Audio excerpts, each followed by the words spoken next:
Riden, the host of Raising Rainbow, the channel that's 100% committed to encouraging, empowering, and enlightening the LGBTQIA plus community. I hope you're doing fabulous wherever you're watching this video from.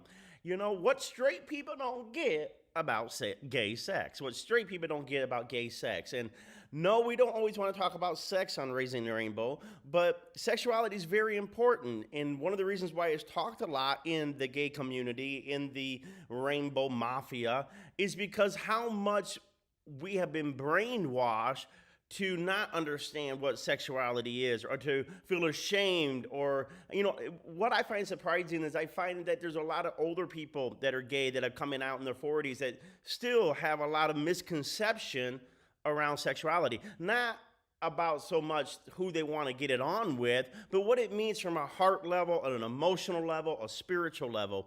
You know, a lot of times straight people in different religions, whether it's Islam, Muslim, Christianity, I can't speak for the different religions, but I've heard enough of them speak for me. But they'll always talk about, well, even if God doesn't hate you as a person, you can be gay, just don't have gay sex. And that's something you hear all the time. You can be gay, just don't have gay sex.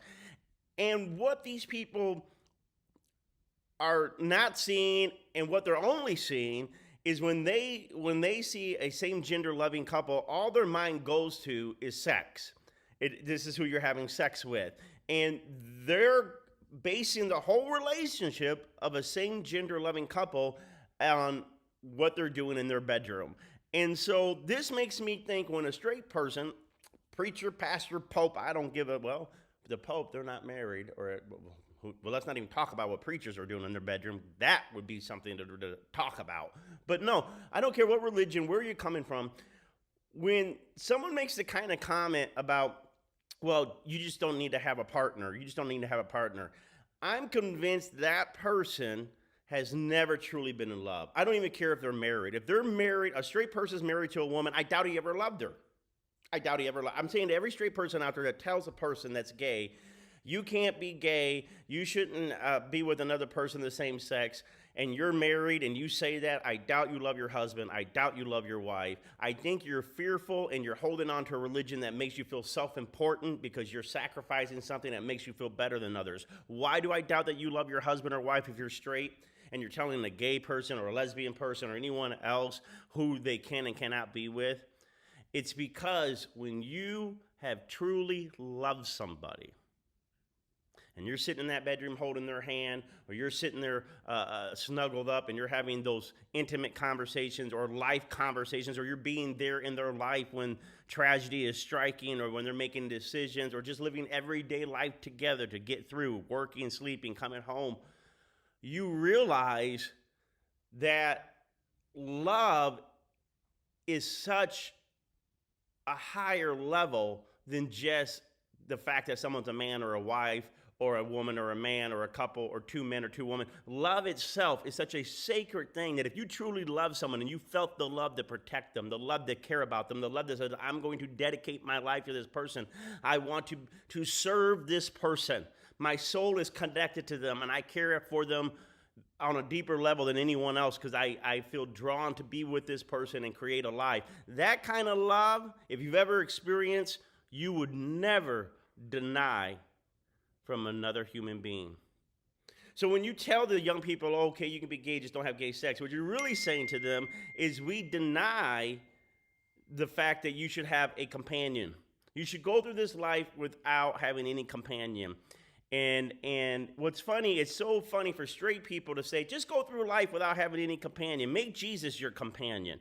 I love Jesus, I love God, I love Spirit. But we're on earth, and God, Creator, whatever that higher force is, has made humans to want to be interconnected. It's one of the gifts that He's given us. It's one of the blessings she has given us, is the blessing to love someone beyond yourself, the blessing to forgive, to fight, argue, to forgive, come closer, build even more intimacy.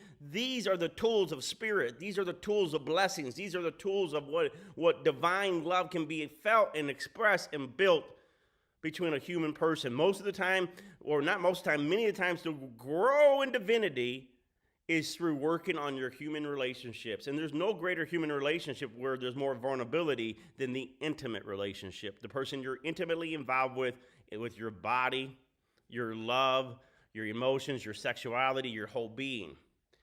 And so there's a scripture, and I'll take it from the Bible. Not that I find everything in the Bible literally, but there's a scripture in the Bible that says anything that is not of love is not born of God. Doesn't come from God. And so when straight people tell gay people they can't be with some of the same gender, they're not of God. I can flat out say it. They're not of God, because God's about love. God is about people loving each other, caring for each other, being compassionate to one another. Well, my Bible says, my Quran says, what does love say? And that's why I doubt you've been in love if you take a stance like that. Because you may have a certain level of love. Maybe you married your wife because, well, that's what society says, and you're trying to build a structure of a family, and that's fine. Maybe there's some connection. Maybe you love her as an earthly husband, but you have not reached divine love. The love that says, you know what? I'm not going to judge anybody. I want everybody to be able to experience this kind of soul connection with another human being, to build something that can be lasting and also cause you to grow in spirit.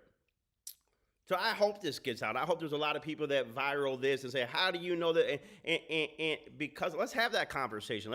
And what the thing is, if you're gay and you're watching this, is a lot of you, because you've been raised in church, you will know and you begin to break out of those religions, you begin to know from a head knowledge that it's okay to have same-gender loving relationships. It's okay to be part of the rainbow family. You may know that from a head knowledge. But from a heart knowledge, you may not have truly experienced yet that it truly is divine. Not just because we're saying it. It truly is divine. Just as it's divine for straight people, just as it might have been divine for anyone that gets to that level in a relationship with another person, that they're willing to forgive, they're willing to commit, they're willing to work on, they're willing to let Spirit help them be a better husband, better wife, better boyfriend, better girlfriend, just even their human nature come together. You may not know from a heart level that truly it is okay, that it's not such a thing. I'm going to tell you right now, it's not, when you get the divine love, it's not a straight couple and it's not a gay couple. It's just a couple. It's just a couple. And not that I'm ashamed of being gay, not that I've carried the pride flag at the head of several marches, and so, or at least in my section, and so I'd be out there with the best. But really, when it gets into committing to somebody on a deep, deep level, you'll see that it transgender any sexuality. It becomes a spiritual connection. Great sex, spiritual sex is great sex. And don't get me wrong, this deep love doesn't happen just because you're two women are having sex, or two men are having sex, or pansexual, or even a straight couple. People can have sex because they got sexual urges. That's fine. That's great. They have their preference. That's fine and great too.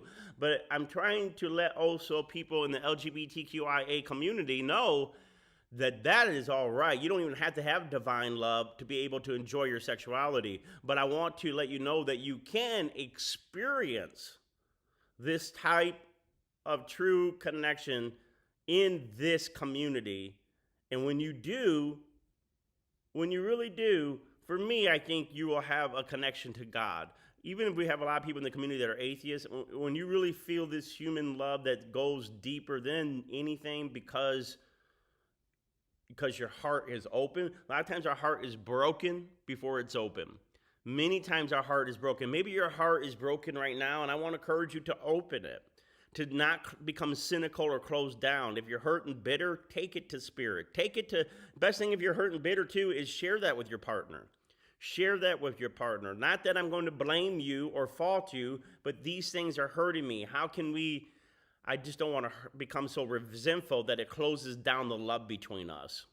It closes. And see, that's what a lot of times even parents with their children don't realize is you got to watch your communication, because communication can either open the love or it can close the love. And many times parents that are thinking that they're trying to discipline their children or trying to instill values with their children are unfortunately shutting off any really true love to their children. And so, even these dads that are, I'm going to teach my son to be a man, and that father's perception of masculinity is off to begin with. And when that son raises, yeah, he may be able to fight, he may be able to drink a beer, but can't stand his dad. Can't stand his dad, doesn't, and probably would piss on his grave. So I don't know if that's really what Spirit wanted. I don't really think, I know in fact that isn't what Spirit wanted. So we have to make sure that our words are not shutting down our ability to keep our heart open. And when words have been used against you, which many words have been used against this community to describe us unfairly and accuse us unjustly, I would say ask Spirit to keep you from not letting your heart shut down, to keep you from not letting your heart cry your way through it, yell your way through it, but sometimes you feel so numb and you feel dead inside. I would encourage you, share that feeling with a friend, share that feeling with a minister, because life is love. We wouldn't be on this planet without love, and the more we can feel love, the more we become alive. The less we feel love, the less we become alive. And I'm not just talking about romantic love. You don't have to be in romance with the person to feel love. You can feel love by being more outgoing, by being a great personality. You can feel love by being shy, but doing kindness to others, being kind. So even love towards your family members, your pets, or whatever, creating love, caring communications is a way to create love in yourself, create love in another, and create love as an environment, as a vibration on this planet. So even if you're not in a relationship, you should still be in love with life. What's the kind of relationship you're creating with life? Are you open to life or closed to life? Has disappointment and failure shut you off from this life, from believing, from trying, or just even being grateful for the moment? I got these beautiful trees behind me. I'm on vacation right now. That's why you don't see the normal pride flag behind me. I should have brought it with me. Just in a beautiful little part of Tennessee, and it's beautiful. I was in Nashville the other day. What a diverse wonder. I love to see diversity that just naturally flows. I love, my prayer for many of you that come from just an all-white town, or even if you're in an all-Muslim town or whatever town, is that so someday you can get out of that all and get into the diversity and see just how beautiful it is, and just really how much we're alike, because we all want to be loved, we all want to be respected, we all want to be cared for, we all want to have passions and goals and dreams. And so I'm going to leave you with this. Are you shut off? Are you hurting?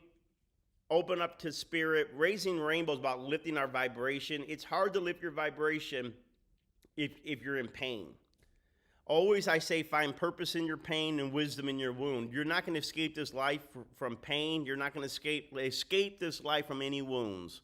Hopefully, though, you can take that pain and use it to remind you of humanity, to remind you are human, you deserve love, kindness, and gentleness. If you made a mistake, it's okay to tell yourself you're a human and ask for forgiveness and make amends and not live in that pain or in that past forever, and start a new day with new kindness towards yourself and new expectations of doing better.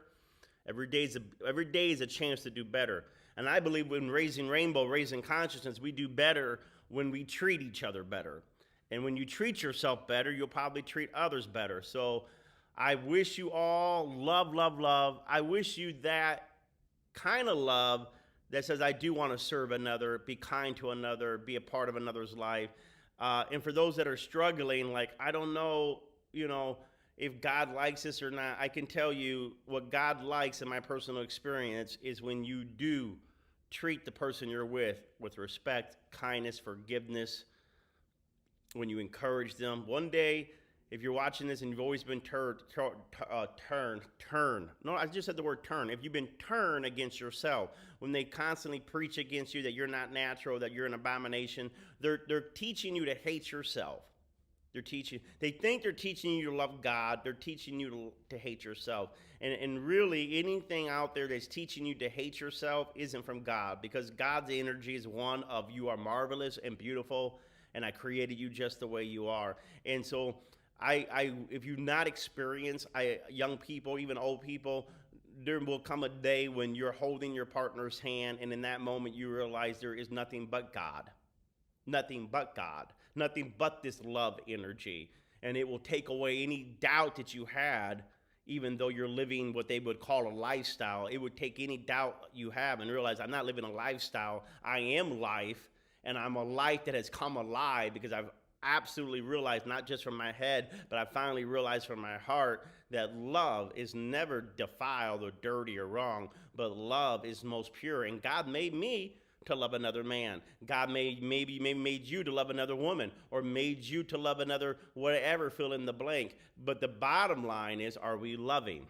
Are we loving? And even if you're straight, he may have made you just, I wouldn't be here physically if my parents weren't together. So this isn't to be like we don't want straight people. It's just, once again, not a straight couple or a gay couple. It's a couple. My question is this couple in love?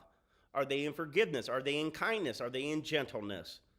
So as you get done, and if you are in a relationship with someone, go do something kind to them. Go do something nice. Go do something to let them know that you're glad you're in a loving relationship. Sometimes loving relationships are not always loving. They don't always feel loving.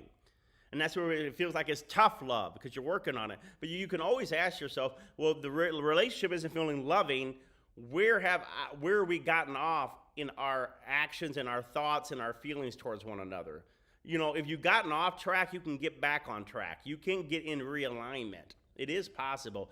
That which is not born of love is not a God. So ask yourself, where have I been holding ideas and thoughts towards my partner that are not one of forgiveness, kindness, going the second mile, graciousness, or serving the person, and I'm not saying for you to be a doormat. I'm not saying for you to accept bad behavior. That's a different episode. But I am saying the thoughts that plague your mind, give it the love challenge and say, is this a divine thought of love? Is this a godly thought? Is this a goddess thought? Or is this a thought of fear and of worry and of rejection and of feeling like you're going to be missing out on something? And then you need to challenge those thoughts by what? Just bringing them to love. You say, I am fearful, God. Or to your partner, I am fearful. Here is my fear. Can you help me with my fears? Love will always calm fears. And it isn't fear that drives fear out. Just like Martin Luther King says, hate will not drive love out. Only love can heal pain. Bitterness never heals you. Bitterness only bitterness gives you a false sense of strength. And maybe bitterness can be used for a second to get you over a hump, but I'm telling you, the energy of bitterness is not really one that gives you strength. It is weakness. Why? Because in the end, it eats your spirit and leaves you dead inside, and then you're just you're a walking zombie. You're a living zombie. You're alive, but your heart is dead.